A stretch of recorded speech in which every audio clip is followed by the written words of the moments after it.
Welcome back to Black Press Live Fire. By the late 1980s, hip hop was on its way to becoming a male dominated art form, which is what made the emergence of Salt-N-Pepa so significant. As the first all female rap crew of importance, the group broke down a number of doors for women in hip hop. They were also one of the first rap artists to cross over into the pop mainstream, laying the groundwork for the music's widespread acceptance in the early 1990s. And they certainly was not a one-hit wonder, far from it. They are legends. They defied expectations and became one of the few hip-hop artists to develop a long-term career. It is our distinguished privilege to welcome Salt-N-Pepa. At least we got one half of the tandem right now, none other than Salt herself. We're hoping that her girl Peppa is going to join us. She's having some difficulties, but she might get in here. But welcome, Salt. Yeah, and welcome to my life. Peppa's not here. That's on her. This is nothing new. 30 years, you know what I mean? 35 years almost. So it's all good. I say that salt is essential and pepper is optional. So you know, I'm on the periodic table of sodium. You know what I mean? So we good. Those sound like fighting words to me. We play around like that all the time. I like jabbing at her. Yeah. So 35 years. Did you ever imagine that it would be 35 years? You know what? There was something weird about when it all started for me. I was in my first year of college, Queensborough College, and I really didn't belong there because I barely made it out of high school. So I was a little confused and didn't really know what I wanted to do with my life. I knew that, school is amazing. I think that everybody, if they can, should absolutely go to college and get an education. But for me, I don't know if I needed that year off, but I was kind of drowning. And so I was looking for my passion. And so when I got on the mic, Herbie, our producer, who we give all kudos and love to, when he put me on the mic for the first time, I was like, this is it. This is what I'm going to do with my life. No plan B for me. And it was something inside of me that really believed in what I was doing. And I think that when you have that, not that fake belief, but like that real, I'm going to do this kind of belief, it really propels you into your future. So the long and the short of that is that, yes, I did not know that I would be performing all over the world 35 years later, nor did I really want to, but we give the people what they want. Hey, and y'all have done so in a large way. When you started, you mentioned Herbie Lovebug. When that was getting started, I mean, obviously, as I said at the top, it was male dominated, and here comes Salt-N-Pepa, and y'all changed the game. What was that like? You know what I always say? Salt-N-Pepa brought something fresh and new to the game. I say we brought fun, fashion, and femininity. We were around the way girls from Brooklyn and Queens. We love to have fun. We love to dress up. We love to party, and I think we were just very relatable to other women. Like they really felt like these were our girls from the hood, basically. And so it felt like, it did feel like we were breaking ground at the time, because no one else was doing what we were doing, so it felt great. But it also was intimidating. Like you said, a male dominated, genre of music like hip hop. And the way we got our foot in the door is we did the Showstopper, which was the answer to Slick Rick and Dougie Fresh's The Show, and they were Dougie Fresh and Slick Rick. We looked up to them. So that was very intimidating. But as women, we knew we had to do something drastic. And Herbie knew we had to do something drastic in order to get people's attention. Yeah, and most who know anything about hip hop know The Show and how big at that time Dougie Fresh and Slick Rick was. And here you guys come like, okay, we gotta answer to that. It was almost like UTFO, even though that was more stage. Yeah. She was our inspiration, actually. It was like we saw her do it, and that was a model to say that we can do it. Shout out to Roxanne Shante, Queen. Love you, Queen. Yeah. Another trailblazer right there. Absolutely. So you guys really, and then nowadays we talk about female empowerment, women empowerment, but you guys was way ahead of that. And a lot of us remember the stuff you did with In Vogue. And that was just tremendous. And that made, you talk about making a statement. What was that like when you went in the studio with them? And did you know that those songs, What a Man was going to really make the market made? Well, just doing What a Man in the studio and really vibing and feeling like what a great song it was on its own. And then thinking of like, who could we, put on this hook that would make this even more explosive? And I think it was Pep who was like, why don't we ask In Vogue? And testament to how sometimes artists, look up to other artists and like, you're always thinking another artist is like bigger or greater than you. So we were like, you think they'll do it? Like they're In Vogue. Like, do you think they'll get on this record? Meanwhile, we're Salt-N-Pepa. So we got together and we had a meeting about it first. And when I just looked around the room at all the beautiful ladies and the powerful women in that room, I'm like, this is going to be amazing. Then we recorded it. But the thing that really, really took it over the top was the video. Matthew Ralston did the video. It was Salt-N-Pepa's first, I think, real like glossy kind of video, because we had done Tramp and Independent and the Push It video, and they were more kind of grassroots, like mom and pop looking grimy videos. But this was like the glitz and the glam and the gloss and all the beautiful ladies all together at once. Tupac was in the video. He was my leading man. Tretch was Peppa's leading man. Yep. So when we were doing that video, we were like, okay, this is going to be one of those songs that's going to just last forever. And people still use it in commercials and so many different things. They licensed that song. So yeah, that was a huge tipping point for Salt-N-Pepa. So I was driving across country, right? Mm-hmm. From Los Angeles back to New York. And I'm getting a little tired. I think I'm in Oklahoma at this point, and all of a sudden on the radio, Shoot comes on. And I'm like, I get this second wind. It's something about that song. Was that intentional to just like be like the song, the anthem, some sort of anthem? Because it was like, wow. Yeah. Props to Pep, because she came up with that song with some other writers that we were working with at the time. And she called me and she was like, you gotta hear this, you gotta hear this song. And when we got in the studio and we put and I wrote my verse and then we put the song together, and once it was mixed and mastered, you could just tell that it was just different. Salt-N-Pepa had already done Push It and, other songs like that. And we could just tell, because it was like that kind of flipping the script on guys and objectifying men in a fun and cheeky kind of way. And I think it encapsulated the fun, fashion, and femininity that I said, Salt-N-Pepa, that around the way type of vibe. And so it's our favorite song, like hands down. People ask us, me and Pep, Shoop is our favorite song. And speaking of being a female in music, and having your opinion, even about your own music, and your own career, we had to really go hard and fight the record company to put that out as a first single on the Very Necessary album, which kicked that album off, because we felt strongly like that was the only song that could be first, Right. And so, yeah, it's my favorite, definitely. And the women karaoke that song more than any other Salt-N-Pepa song. Yeah. You mentioned Push It. Do you guys still have those leather jackets? You know what? The original ones got stolen from our dress. Yeah, at a show in London, in Brixton. But we remade them, of course. We also remade them for Vegas and we blinged them out. So yeah, those iconic jackets, exactly. we still wear them on stage. Like when Push It comes on, we go backstage, throw on our jackets.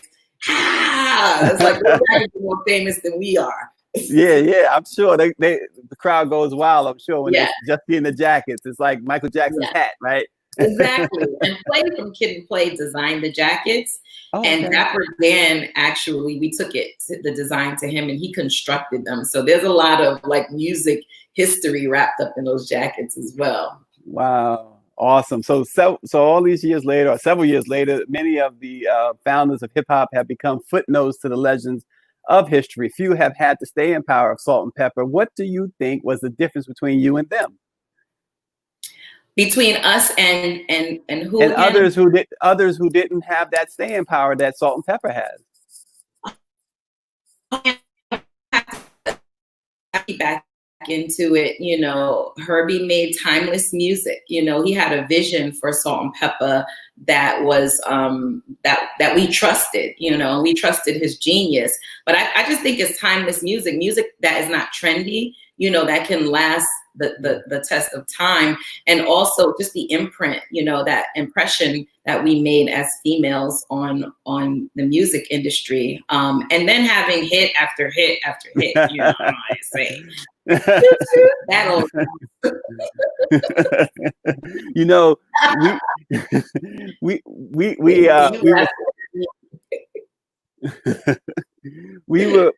we were fortunate to find out that you have like so many words of wisdom, and you dropped some knowledge on us before we went live, and including a saying that you said you got from Quincy Jones. I want you to share that with folks.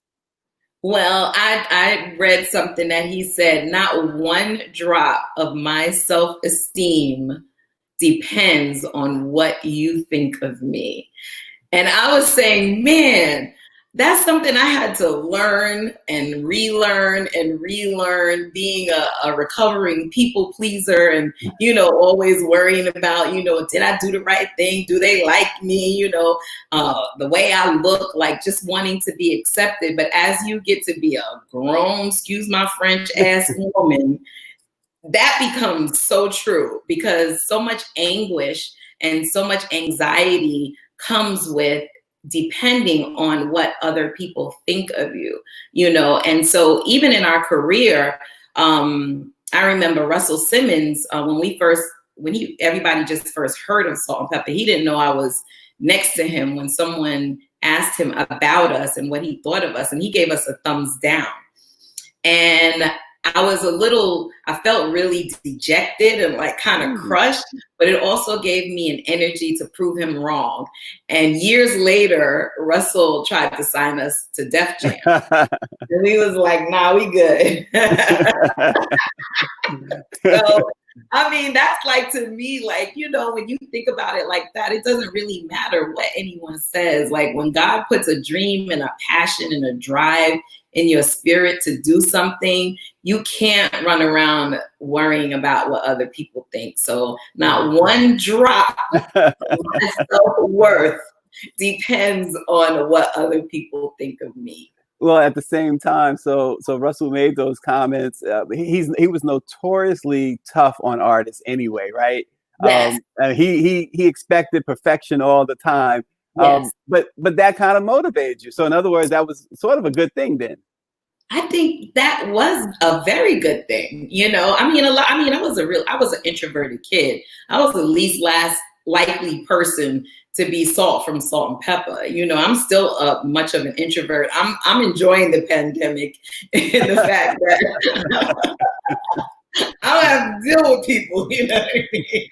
Like, I have to push myself out, which is crazy because I'm an artist. You would think I'm like just normally extroverted. But yeah, so that definitely helped. And people like in my family and people that knew me, it was like, Cheryl, like, what is she doing? You know?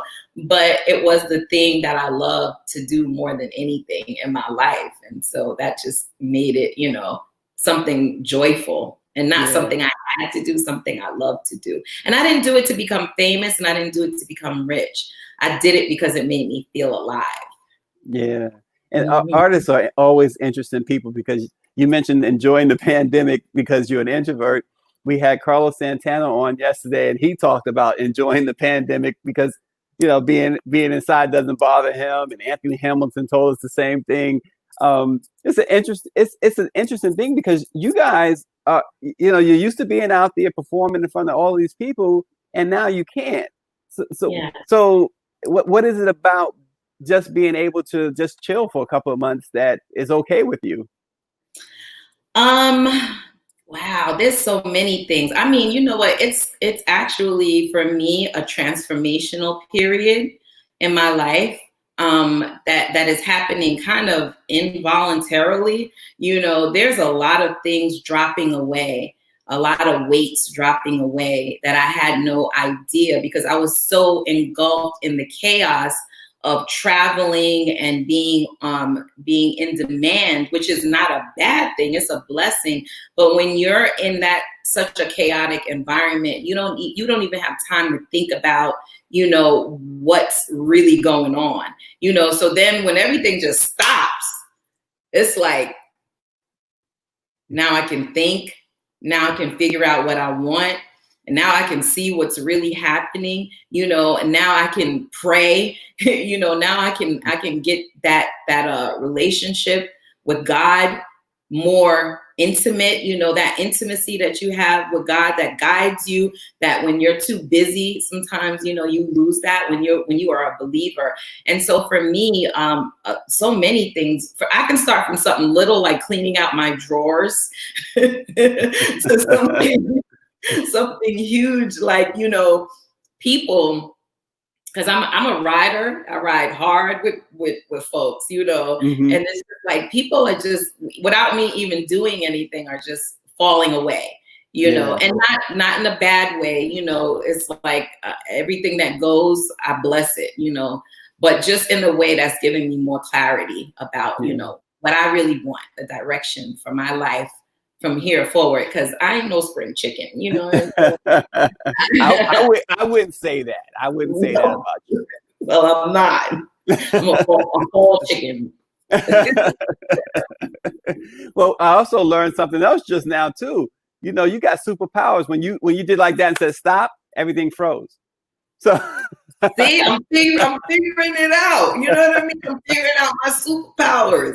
That's what this is for me. I'm even downsizing. Like, I'm divorced and my kids are grown and I'm in this big old house, you know, and I'm like, man, I don't need this house. I need me a nice little condo just for me, you know? So things like that, I get to really, really figure out, and it feels good. Yeah. So when you guys, I'm going to go back again, because when you guys first hit, you know, everybody was into Salt-N-Pepa. I mean, I was right there, right? I mean, you guys were our sex symbols. You guys were like the sexiest thing going. And, you know, we all was like Salt-N-Pepa. It was like the dream girls right there. What was that like? Because I'm sure, you know, you guys heard it all. Guys hitting on you, guys coming at you in all types of ways. What was that like? Letters from jail. Oh, yeah. It was, you know what?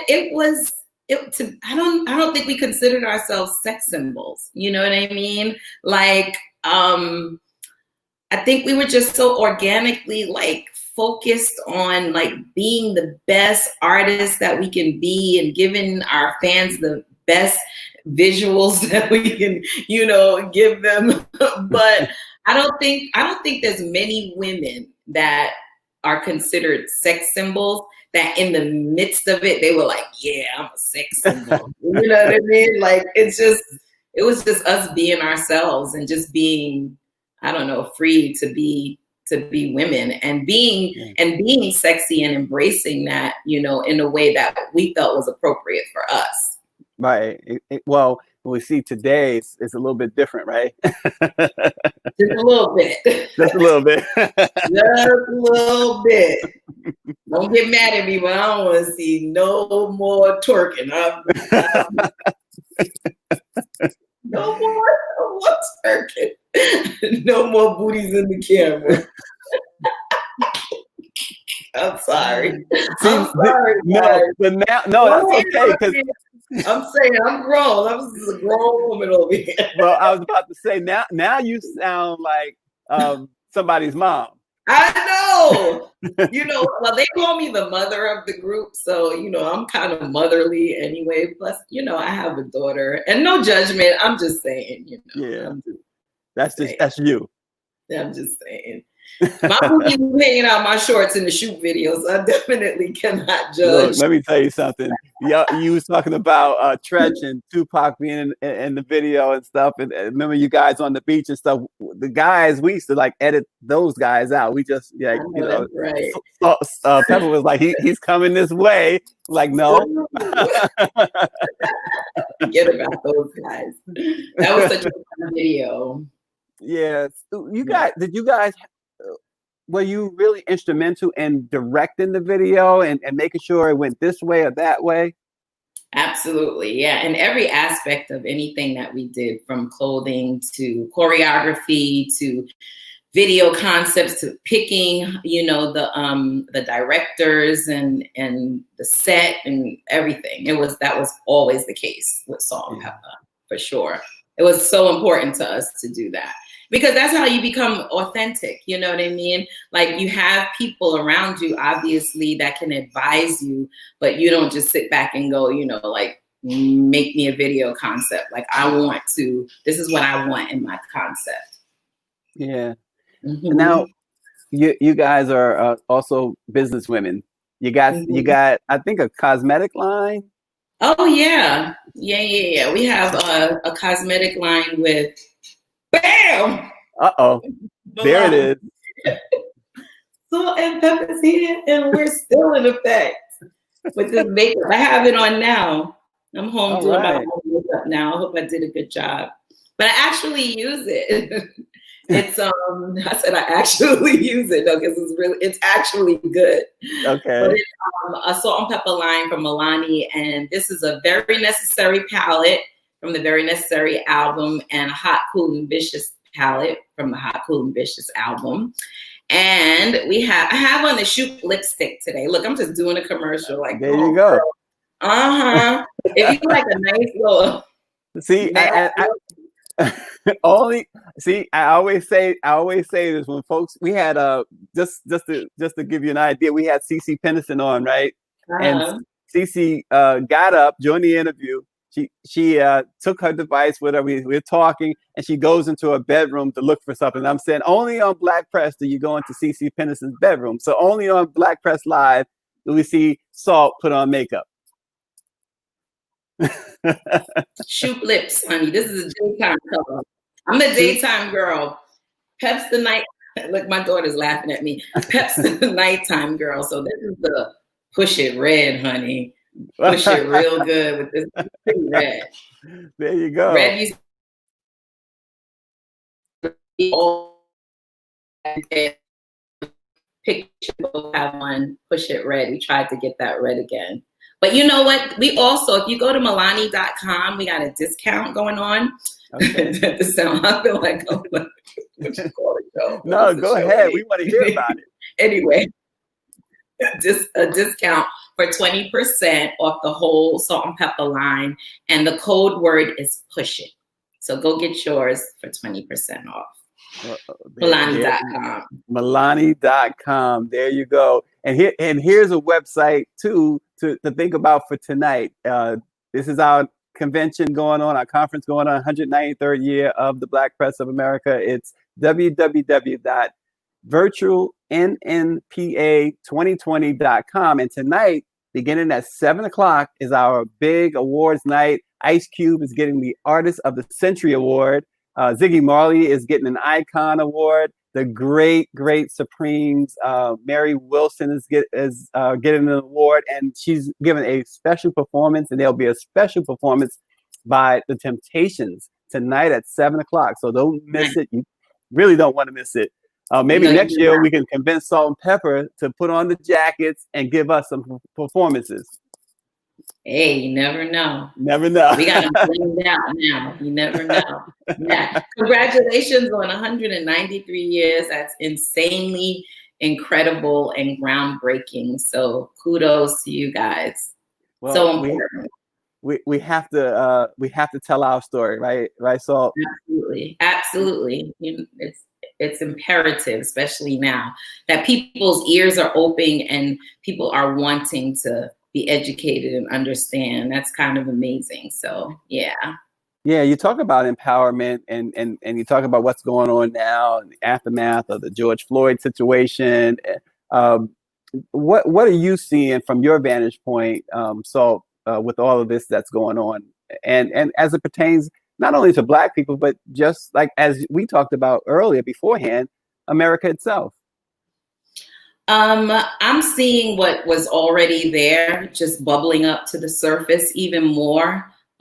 People are in their homes and they're antsy, and they're on edge. And we have this president that, is holding up Bibles in front of churches as like, to me, I looked at it as, come on out, it's time. So, it's just interesting that during this pandemic, we're also dealing with what I guess we would consider a race war, but what I like to look on the bright side of things, because I don't feel like there's any power in looking at the dark side of things. I'm seeing an America that's waking up, that's beginning to at least listen, beginning to at least be interested in, racism and beginning to understand that it is systemic and systematic, and beginning to understand how it does affect our community, and not just, like Milani, for instance, they put out a diversity statement, which I thought was amazing, but they went even a little further to make sure that they looked at, the people that work for them, because there's so many people Black people that are consumers for their brand. And so they started making sure that they hire more people of color. So it's one thing to paint Black Lives Matter on the street, and it's another thing to start hiring more Black people when you're a company and we consume your product. So I'm looking for those type of changes, and I'm celebrating them when I see them. I have my little headquarters here. I do my little IG lives and I donate, and, I'm educating myself as well and doing everything that I can to be part of the solution and not part of the problem. I'm not walking around with a phone like, come on, Karen. I'm not going around agitating Karen. I'm going, Karen, calm down. And let's have a conversation, let's not be part of the problem. Let's be part of the solution. Yeah. Wow. That's true. I think you hit the nail on the head right there. So, what music wise, anything coming up? Oh, you know what? I've made about 5 albums since the last Salt-N-Pepa album. We just haven't done anything with it. So I would like to say yes, but I mean, I don't know. Maybe might just throw it out there, like stuff that we already have. I've even done 2 albums on my own. I did a gospel album, Salt Unwrapped, and I did another album, Salt of the Earth. And my daughter was just getting on me because I'm moving, so like we're finding stuff, and she was like, Mom, I can't believe you never put this album out. Angie Stone was on it, Carl Thomas was on it. And that goes back to, I think, what I was saying earlier about thinking about what people will think of you can stop you from doing things, and keep you from your greatness. Because I think I felt afraid to do that probably without Peppa, like it wasn't going to be good enough, but I might throw that sucker out there now. Well, you've mentioned your daughter a couple of times. Tell her the Black press says hello, and to keep her mommy in check over there. Oh God, she keeps me in total check. Thank you. Her name is Corinne, and she's no joke. She was hovering over me when I was cleaning out drawers, like, put that in the trash. That's trash. Don't take no trash to your new apartment. She's my hero. Actually, that girl she's something else. Yeah. That's wonderful.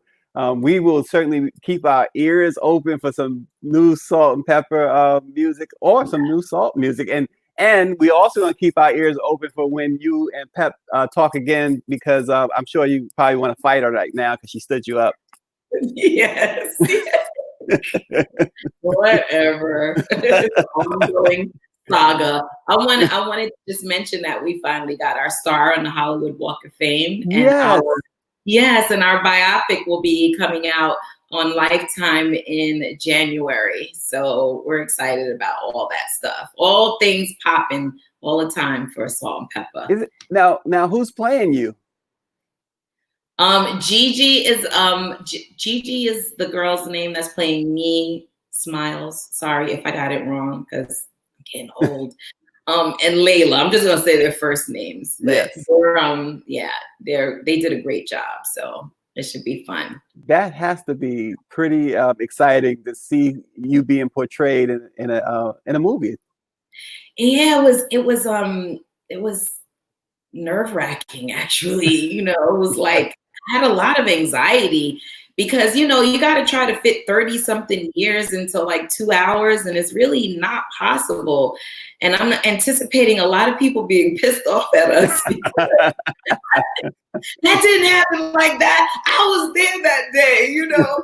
So I'm just hoping, you know, people enjoy it. But it was a process for me because you have to hash over a lot of things. It was a lot of crying, talking to the writer, and, you know, trying to make it as poignant and true to life, you know, as we possibly could, you know, in a movie. Because a book is different than a movie. Like a book, you can just, you know, write all the details and get everything as right as you possibly can. But a movie, it's a crash course in 30 years. So we'll see.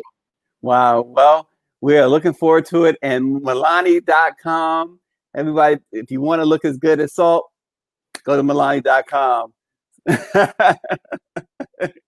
Hey, you are fantastic, a legend, a true legend, and congratulations on the star.